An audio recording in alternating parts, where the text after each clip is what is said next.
Get this and get it straight. Crime's a sucker's road. And those who travel it wind up in the gutter, the prison, or the grave. There's no other end, but they never learn. This one had soft brown eyes and an accent, and she came to town with a job to do. But before it was done, death had struck 3 times. Then she was gone. And all because of 30 drops of Pigeon's blood, worth $150,000. From the pen of Raymond Chandler, outstanding author of mystery, comes his most famous character and crime's most deadly enemy, as we present The Adventures of Philip Marlowe.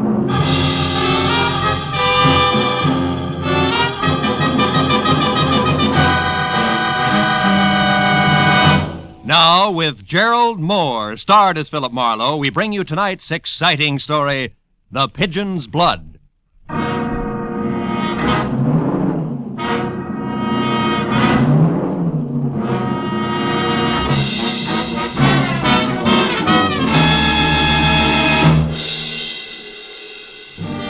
At 5 o'clock of any weekday afternoon, the lobby of the started building in downtown Los Angeles is a mess of milling office workers.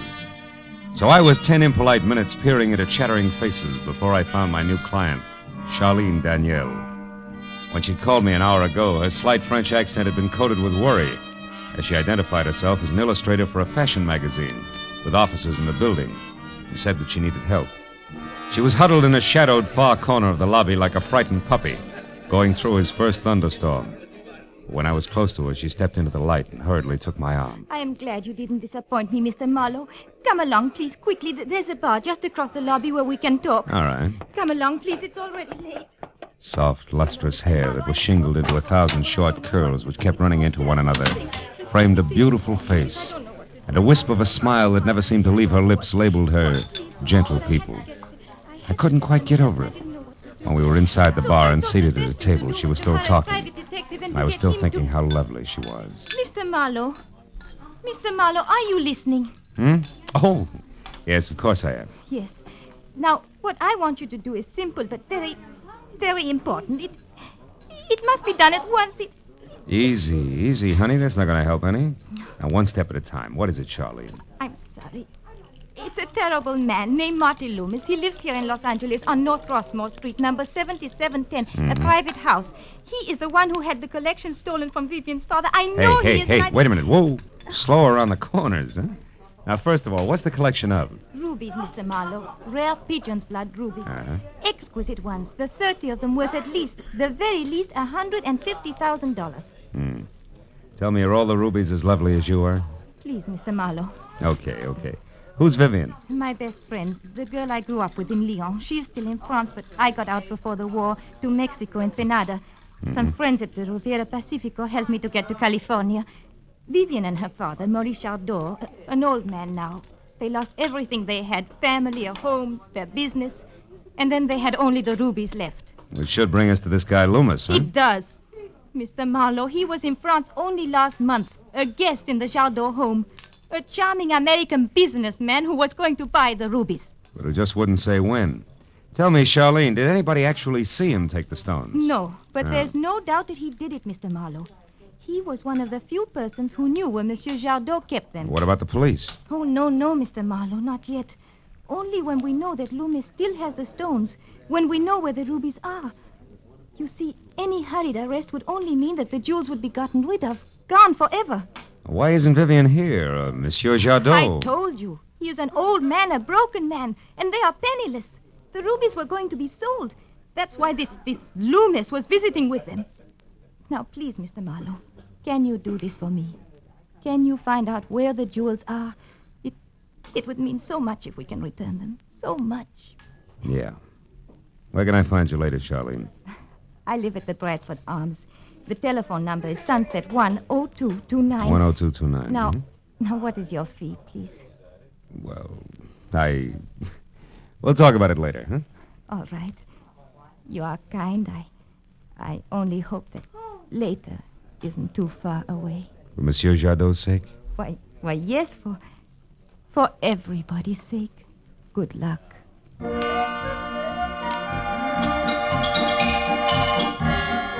Somehow or another, I managed to stop at all the red lights and go on all the green ones and not hit anyone all the way from downtown L.A., where I'd left Charlene, up into Hollywood and over to Marty Loomis's house at 7710 North Rossmore. Parking a half a block away, I stood looking at the rambling white house, vintage 1915. I was startled into action by a wiry, white-haired old boy in search of a match. After a quick servicing job, I moved up to the door. As I knocked on the massive display of aging oak, I decided that Marlowe should play the role of crooked jeweler to ease the entrance. But when the door finally opened and an ox in Shirley blue serge answered, I wasn't too happy with my choice of roles. A big club would have been better. Yeah? What do you want? Marty Loomis. Is he in? Who's asking questions? The name's Becker. A mutual friend recommended me to him. Does Lefty know about this? He should. Why don't you ask him? Okay. Come on in. Relax while I find out. Thanks. Any place in particular? Yeah. Flat on your back, big mouth. And don't bother going for your gun. I'll do it for you. Ah. Nice 38 at that. Now your wallet. Lefty. Thought you were picking up your cue fast, didn't you, Mr... Oh, Marlowe, huh? Private detective. What were you thinking about when you bit, Big Mouth? Something nice and calico? You're warm, Buster. My mistake. Where do we go from here? You, no place. Till I make a phone call. Excuse me. Big jerk. Westwood 9903. Yeah. My number? Gladstone, 2742. This won't take long, Marlowe, then you and I can... Oh, hello, Tony. Oh, it's Chalky. No, I looked every place. No, honey, I tell you the stuff just ain't here, but something else is. A private dick named Marlowe. Oh, I don't know. Yeah, probably one of that stinking Slater's boys. But you don't have to worry about Marlowe. So long, babe. Your mother, Chalky? Listen, Louse, I got one question to ask you, and I want a straight answer fast. Are you working for Zig Slater? I don't remember. Well, that's too bad. You know, I might have to get nasty if you don't cooperate. Doesn't much make any difference whether I cooperate or not. Let's face it, huh, Chalky? All right. Let's do it! Just... Ah! Big mouth.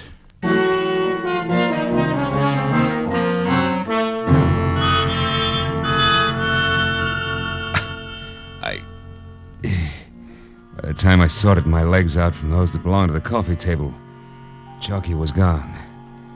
But in his wake, there were three things that a very fast, superficial search revealed. My gun in the hall outside empty, next to the door my wallet intact, and near the overturned coffee table a pawn ticket from the Ryan Loan Company, corner Hill and 8th. Receipt for one gray topcoat, right sleeve ripped, allowing $7.50. I dropped it in my pocket, then put through a call to one Lieutenant Ibarra at police headquarters. In a few minutes, I knew that Zig Slater was a fence who had done time twice on stolen property charges, and at present could be found in or around a shop on La Cienega Boulevard near Melrose, where he sold, of all things, tropical fish. I hung up and started out of the door for my car. But in less than 50 feet, I knew I wasn't alone. My shadow was the shock of white hair who earlier had stopped me for a match. It was his turn to be surprised when I suddenly wheeled, grabbed at both his lapels, and shook. Well, what are you doing? no rumble, Pop. Believe me, I just want to rearrange your marbles. So that when you start talking, it comes out straight. Now, why are you following me? And don't tell me you need me another match. Come on. I'm telling you because I want to warn you. About what? A giant of a man I just saw near your car. In a beat-up blue serge, maybe? Yeah, that's right. You see, I live across the street, and after you gave me that match, I took my regular evening walk. But when I got back, I saw this man, this giant. He was going to let the air out of your tires, I know, but I'd stopped him. Yes, sir. I yelled at him real loud, and he ran away. He cursed me first, though. Now, aren't you sorry you shook me like you did? Yeah, I am. I'd let you shake me back, but there isn't time, Pop. Well, no matter, fella. I guess I can figure it all right. I mean, the way you're acting must be a beautiful girl behind this someplace. Always is, right? Right. Just to make sure she stays that way, you'll excuse me, but I gotta see a man about some tropical fish. So long, Pop.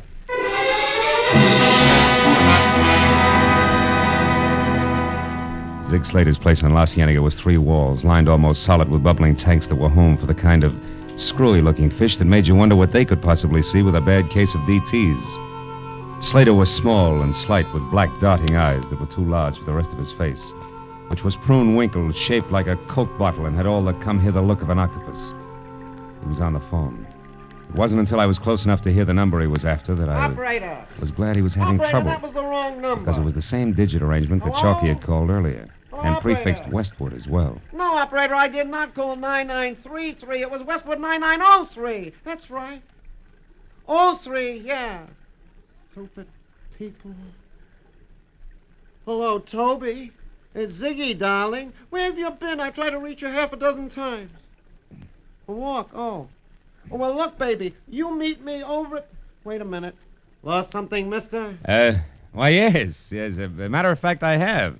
One of my twin swordtails died. I was just admiring yours here. I'd like to buy one. I'll be right with you. Oh. Meet me at the Blue Chip in 30 minutes, huh, sweet? Now, don't worry, I'm a little bit late. I got a few things to do first. Right. Goodbye, baby. Swordtails, mister, are $1.10, $1.35, and $1.80. What'll it be? What? They started at $1.10? Uh-huh. At the last place, I only paid 90 cents for a swordtail. Good one, too. Then maybe you'd better go back to the last place, huh? Well, maybe I had. Good night, sir. When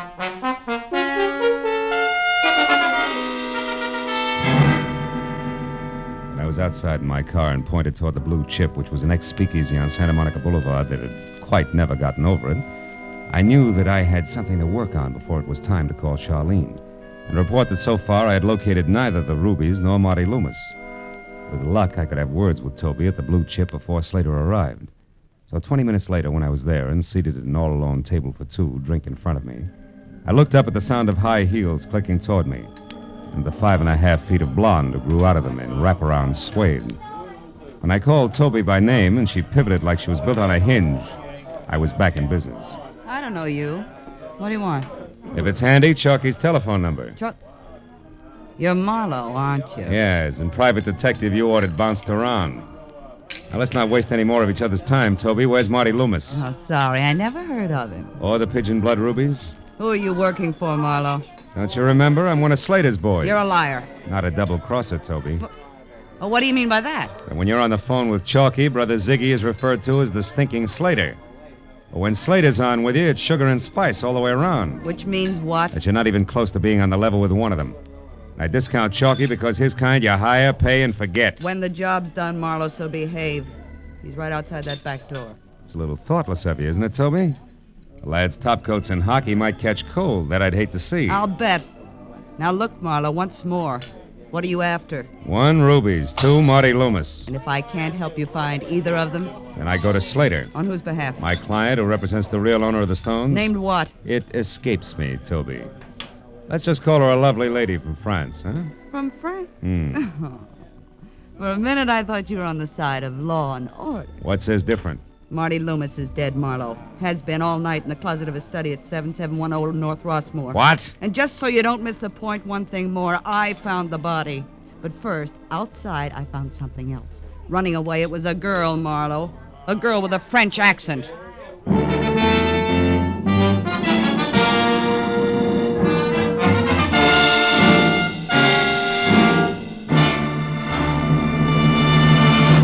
In just a moment, the second act of Philip Marlowe. But first, for those who delight in the fast action and faster thinking that thwart the evildoer, CBS brings you 3 outstanding examples every Sunday.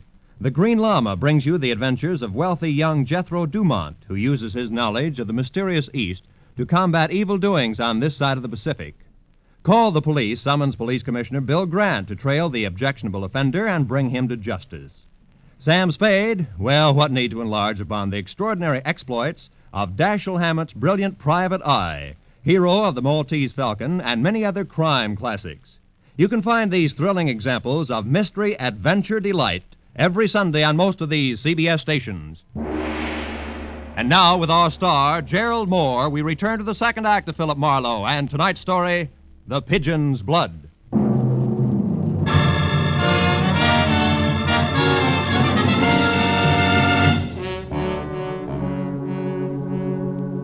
When Toby said French accent, it rocked me right back on my heels. I stood there with my mouth open, trying to reconcile death in a closet with the soft, deep brown of Charlene's eyes, while the blonde in front of me twisted her mouth into a victorious smile as tender as a cobra's. I got up and went out the front way, dragging what was left of my pride behind me. I had to know the truth about Charlene, so I called her. She answered on the first ring, and I made my pitch. I said I thought I knew where the rubies were hidden and told her to meet me at 7710 Rossmore. Then I drove to Rossmore and waited, and 5 minutes later a cab stopped down the street, and she got out. So I went to meet her.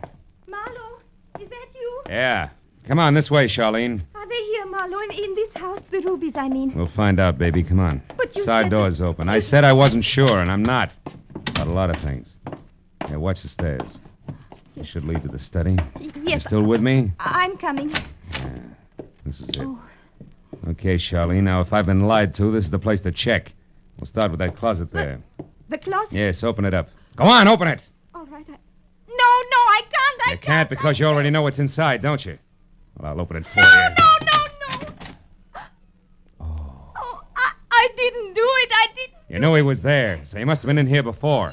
Yes, I was. I admit it. I tried to see Loomis myself this afternoon. I followed him downtown, but I lost him. When I got back here, I came in and I found him like that. I didn't know what to do. I called you, but then I lied to you because I was afraid. And you're still afraid, so maybe you're still lying. No, this time is the truth, I swear. All of it? You're not holding anything back? No, that's all of it. Oh, Phil, please don't force me. Please, you must. Yeah. What was that? What was what? I thought I heard a door close. I must be jumpy. I guess, may I have a cigarette? Yeah, here. Oh, you dropped something. Why, it's a pawn ticket. Oh. Yeah, it's my brains, can't you tell? The Ryan Loan Company, corner Hill Street and 8th. At Hill and 8th. Don't worry about it, Charlene. It's not mine. Belongs to a guy named Chalky who had to hock his winter wardrobe to keep himself in hamburgers. Forget it. You want that cigarette or not? Not now. Come on, Phil. Let's get out of this room. Come on, please. Phil, there is someone here. A shadow moved on that wall or the back hall. Hey, you're right. Now, listen, you beat it out that side door. Go back to your hotel and wait there. I'll see who this is. I want to stay with you. Oh, now get out of Please, here. Hurry. Be careful, Sherry. All right, creep, crawl out of the woodwork. Come on. I know you're present because you left your shadow sticking out. Right about here. Ow! Well. Slimy little sword-tail salesman himself. What are you doing here? Well, I tell you, Marlowe, I'm just So you trying... got my name, too, huh? And more. From a short talk with a platinum blonde named Toby. Who you fencing for, Slater? Her or Loomis? Fencing? You find things out, don't you? Well, I didn't want to do it. I've been going straight since I got paroled, but legitimate business has been lousy. So when Loomis wanted you to arrange a deal, you took him up, huh? Yeah, but right away it got too hot. I had it all set until that blonde started cutting in on Loomis. I don't go for that. Nobody's got a chance in a double cross. For instance, I know what's in the closet, see? And Toby's the one that put him there. She told me. Toby killed him? Did she have the stones? I don't know. I guess so. Because she was trying to make me go through with the deal. But I turned her down. Then I had to sap that gorilla Chalky to get away. Ah, it's good, but it won't fit, Slater. Why'd you come back To here? clean up the joint. With my record, all it would take is for my phone number, even my initials to turn up here, and I'm cooked. Where does Toby live? If I tell you, will you give me a break? You'll tell me anyway and fast, or I'll give you a break on the side of your head. Let's have it talk. Okay. 3156 South Ogden Drive, Apartment C. Now, how about it, pal? Will you forget you saw me here? You louse, you're whining because things got tough. But if they hadn't, you'd be getting calluses from counting money. You're a crummy spider, Slater, so stay out of my way. Because next time we meet, I'll step on you. The little man rolled his big head up at me and grinned. I looked at it a minute, then shoved it hard to one side and walked out. The way things stood, I figured the next move, which was mine, had to be first a call to the police to report Loomis's murder, and second a fast pressure play on a faster blonde named Toby. But I was wrong on both counts because I was halfway to my car when I found out the next move wasn't mine at all. Out of the corner of my eye, I caught a shadow easing toward me under the cover of a hedge. It was the white-haired duffer again, and the setup was just like before. So I saw no reason why the same maneuver wouldn't work twice. I slowed down to give him plenty of time. When I was sure he was right behind me, I turned fast and swung at thin air. How many times do you think you can pull that stunt, son? Okay, it was my mistake. Yes, it was. And don't move because my gun goes off. I want to ask you a few things. I don't feel talkative. Who are you? And what's your racket, son? Philip Marlowe, private detective. What's yours? That doesn't happen to be any of your business, son. Let's just say I'm looking for one Vivian Jardot. Happen to know where she is? Vivian Jardot? Sure. Right now she's in France, Lyon to be specific. Yeah, she's in France right now, like you're in Madagascar. Save yourself trouble, son. Where is she? You know you wouldn't know the truth if it fell on you? What's your angle, Marlowe? Oh, come on. Let's not be coy. It's the same as yours, a fistful of rubies. Well, now, you don't say.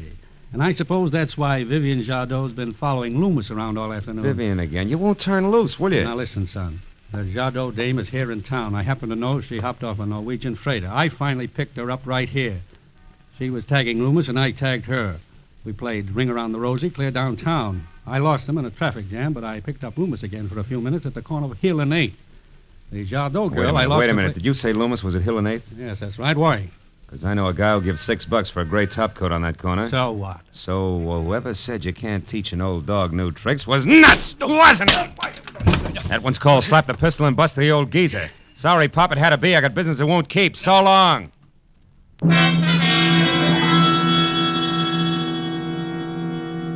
I ran in my car, piled in, and headed down Wilshire Boulevard wide open. Because any way I looked at it, Ryan's pawn parlor at Hill and 8th was home plate, and in the time I'd spent gabbing with Pop, there was a good chance that blood was already being spilled on an old gray topcoat with a lining full of rubies.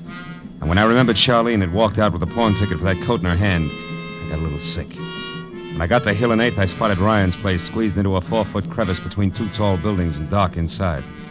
I cut my lights, parked, reloaded my .38, and walked up the alley to the back door. It was standing open a foot, and inside a flashlight was lying on a table while moving in and out of its beam as she clawed through a rack of second-hand topcoats was Charlene. At her feet, face up on the floor with a nasty gash over one eye, was a man who no doubt used to answer to the name of Ryan. I eased the door open another foot and went in. I got as far as the glow of light before she saw me. Phil! Oh, no, Why'd you not slug him, honey? You had the ticket. You could have just... She didn't slug him, Marlowe. I did. Slater. Yeah, don't turn around. Just toss your gun back here. Come on. That's it. Well, that takes care of everybody now. We're all here so we can get back to work. Aren't you forgetting Toby and her trained ape? No, Toby can't make it. And Chalky won't without her. She can't make it because she's dead. I found a nice closet for her, too. Oh, I told you a fib when I said she killed Loomis. I did that for both of them. Because they were double-crossing me. They were cutting me out of my own deal, and they were laughing about it. I can't stand to have people laugh at me. It's my fault, Phil. I didn't wait for you. When I realized that Loomis had pawned the coat and not that Chalky, I was sure that he had hidden the rubies in it for safekeeping, so I came here and now... And so did I, and I caught her. Then I set a little trap for the big, strong man who steps on little spiders. Now you, which coat is it? This one? No, I don't know. Oh, so it is this one. Well, give it to me. No, you can't take it. Stay away from me. Give me that. Charlene, don't be a fool. Let him have the coat. No, the rubies in it are mine. They belong to my father. I came halfway around the world to get them and to take them home, and I won't give them up to this grotesque, ugly little man. What did you say? Why, get out! No! Slater. He's hit, but... He sure is, son. The door here was as open as an invitation to the old-timers' picnic. I've been listening. Now, don't move now, either one of you. I've still got some business with Miss Vivian Jadot. Hey, come back here! Charlene! You missed. That's your last chance. Believe me, you trigger-happy jerk. She's out the door. Stand aside, son. I've got to get that girl. I don't think so. Whose car is that out there? Yours? Yeah, with a full tank of gas. What are you grinning about? Okay, son, she's gone. Girl, coat, and rubies. Got away from both of us, didn't she? And from the look on your face, you're not quite sure whether you've lost or won.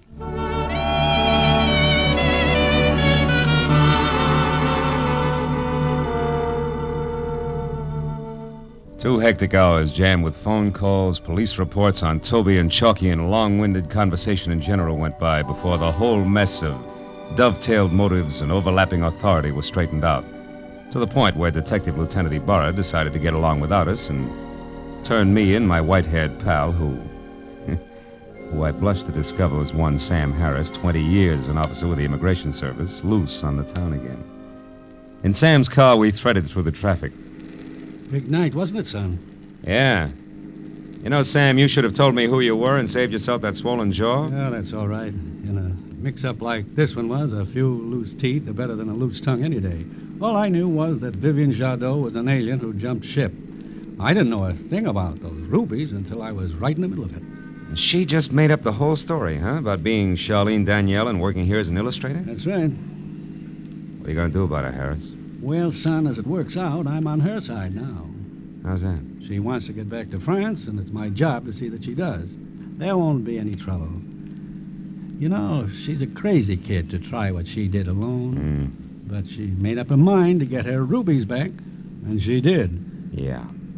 She's pretty, too. Or did you happen to notice? You're not listening. I was looking at that medal you got there on your keychain. Pistol Marksmanship Champion, New York Service Range. You know, Harris, when you shot at Charlene tonight, you Now, wait a minute, son. It was dark, and that medal is 10 years old. Besides, it's not polite to put a man in a spot where he has to argue with his conscience. My mistake. Well, there's your car, exactly where I said it'd be. Right across from the airline passenger gate. Someone who had to make a plane in a hurry must have borrowed it. Amazing, isn't it? Good night, Marlowe. See you again, Sam. And thanks.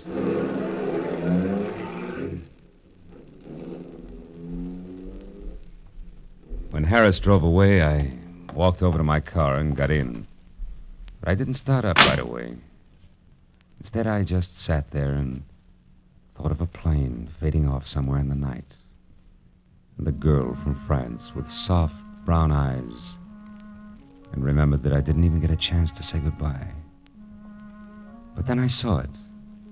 The note stuck over the ignition key, scribbled on an old envelope in hurried pencil. All it said was, "Someday, Sherry, someday."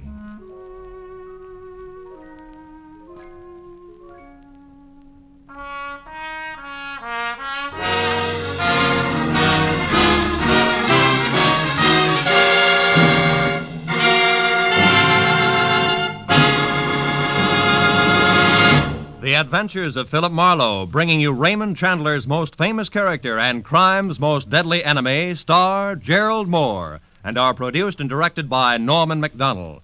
Script is by Mel Donnelly, Robert Mitchell, and Gene Levitt.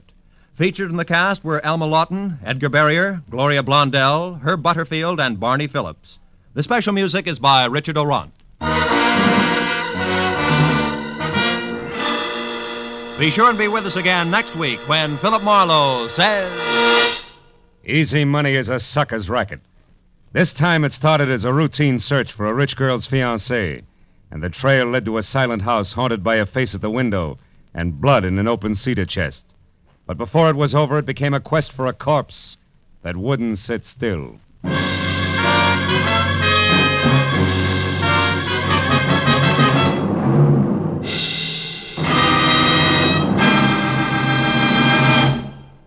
Oh, will he be in France? The lady took a chance. Hilo the Dane will show. Who could resist romance? You'll be hearing 4 short lines sung sweetly later tonight, and to some bright, lucky CBS listener, they'll be the key to $50,000 in prizes and cash. It's the new Phantom Voice song on CBS's sensational Saturday night Sing It Again program, an hour-long bonanza of prizes, music, and gaiety. Phone calls go out to all the nation asking CBS listeners to solve gay little riddle songs. And for those who guess these riddles, it means a chance at the $50,000 Phantom Award. $25,000 in super prizes for solving the Phantom's identity. $25,000 more in cold cash for answering only one more question about the Phantom.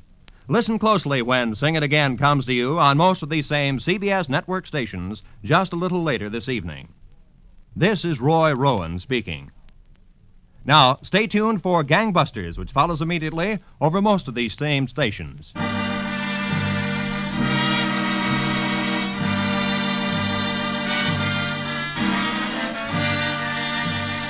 This is CBS, the Columbia Broadcasting System.